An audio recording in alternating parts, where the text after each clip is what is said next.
Bonjour. Bonjour. Est-ce que vous êtes consommatrice de Coca-Cola? Un petit peu. Un petit peu. Oui. Combien est-ce que vous pensez que la Coca-Cola Company consomme de litres d'eau à la seconde dans le monde? Est-ce que vous avez une idée? 300 litres. Il paraît beaucoup. Aucune idée. Je sais pas. 200 litres? En fait, Coca utilise 10 000 litres d'eau par seconde.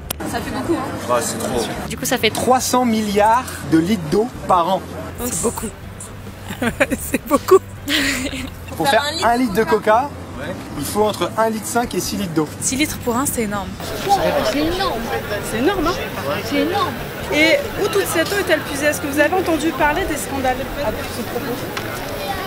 En Amérique du Sud, non? C'est ça? En Amérique du Sud. Ouais. Je sais qu'en Inde,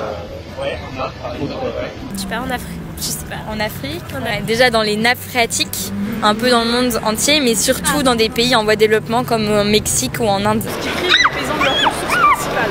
Il y a plein de villages qui n'ont plus d'eau pour s'hydrater. Et l'eau qui reste, du coup, c'est une eau plutôt polluée où il y a aussi plein de déchets. Vous avez d'autres idées d'autres impacts que ça peut avoir sur des populations locales, le fait qu'ils aient plus accès à l'eau? J'imagine catastrophique, parce qu'il venait de dire. Au niveau santé, par rapport justement au fait qu'il y a de moins en moins d'eau. Ça doit assécher des puits. Pour l'agriculture, c'est l'agriculture. Agriculture, ouais. En fait, vu qu'ils n'ont plus accès à l'eau, déjà ils peuvent plus irriguer leur culture. ça c'est plus pauvre, forcément. Je dis plus pauvre, dit rendement, en fait. Ça a diminué leur récolte de 40%. Il y a aussi une disparition de certaines variétés d'arbres parce que les racines ne sont pas assez profondes pour aller puiser l'eau, donc du coup ça les fait mourir. Donc il y a de moins en moins d'espèces d'arbres en Inde notamment. Les nappes phréatiques par exemple en Inde, elles ont baissé de 60%. Beaucoup de populations qui sont sans accès à l'eau, que ce soit de l'eau potable ou de l'eau pas potable, voilà. D'accord. Ah oui, c'est catastrophique. C'est-à-dire qu'ils doivent acheter de l'eau alors qu'ils pourraient boire dans leur réserve. Du coup, le Mexique est un des plus grands consommateurs de Coca-Cola au monde. Est-ce que vous savez pourquoi? C'est des cow-boys. Parce qu'en Amérique, ils aiment ça. Parce que c'est moins cher que l'eau. Ça coûte moins cher que l'eau. C'est moins cher que l'eau. Because it's cheaper than buying the water.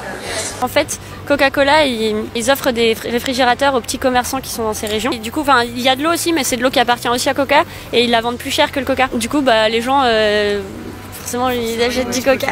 Donc en fait, ils n'ont pas vraiment le choix. Les enfants sont obligés de boire du Coca, qui est la seule source potable. Dès qu'ils boivent plus au biberon, ils À partir de 2 ans, il y a une addiction du coup qui se fait très très rapidement. Je sais pas pourquoi. L'emprise de la marque sur ce pays est... Est-ce que vous savez combien il y a de cuillerées de sucre dans une canette de Coca? Je sais qu'il y en a beaucoup. Je dirais entre 5 et 10. 5. Ouais, moi je dirais plus.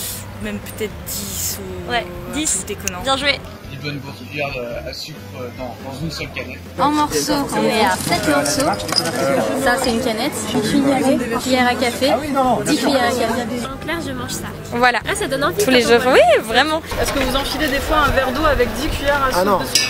Jamais. Quels sont les impacts selon vous pour la santé? Déjà, comme tu disais, t'es addict au sucre. Ça, c'est clair qu'après, ceux qui consomment ça, ils le consomment de plus en plus souvent. Diabète. Le cholestérol, l'obésité, maladie cardiovasculaire, Leucémie, syndrome métabolique. Voilà. Et l'estomac aussi, parce que les boissons gazeuses, c'est hyper mauvais pour l'estomac. Ça énerve le sucre. Ah oui. Donc, si je vous montre une liste, Qu'est-ce qui appartient à Coca-Cola? Qu'est-ce qui n'y appartient pas? Aucune idée. Je dirais 2-3 produits dans cela. Je pense qu'il y en a pas mal. J'imagine qu'il y en a énormément de Coca-Cola. Tous, à tous les coups. Ils appartiennent tous à Coca-Cola. Oh non. Ah non. Ouais, tout. Mais même Fanta, c'était quasiment dès le départ. Et même Powerade. Ah non, mais là, innocent, je suis vraiment déçue. Si, voilà, mais oui, bien sûr. On culpabilise moins quand on boit un jus innocent que quand on prend un Coca. On se dit, oh, c'est des fruits. est-ce que vous avez déjà fait l'expérience de goûter un cola bio? Non. On peut vous en faire goûter un? Selon vous, c'est lequel le Coca-Cola? Ça, c'est du vrai Coca. Le tout premier. Je choisirais le premier. Alors le premier, c'était le Oxfam. Les deux sont du cola bio. Ah bon? Le deuxième, c'était un Coca transparent. Me cola. Le cola, ok. Ça, c'est de la triche. Vous préférez lequel là dans tous ceux que vous avez goûté? J'ai peur que ce soit le premier. Et ben très bonne alternative alors parce que du coup c'est un Oxfam, voilà. J'ai eu peur, j'ai cru que c'était du vrai. Donc c'est trop un bien. bio et même équitable. D'accord.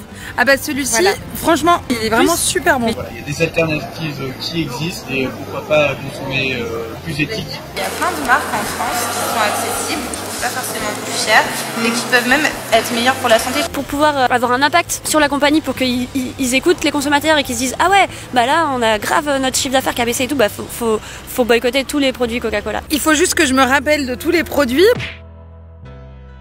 Sur la pour avoir les infos. Vous allez participer à notre campagne de boycott. Ouais.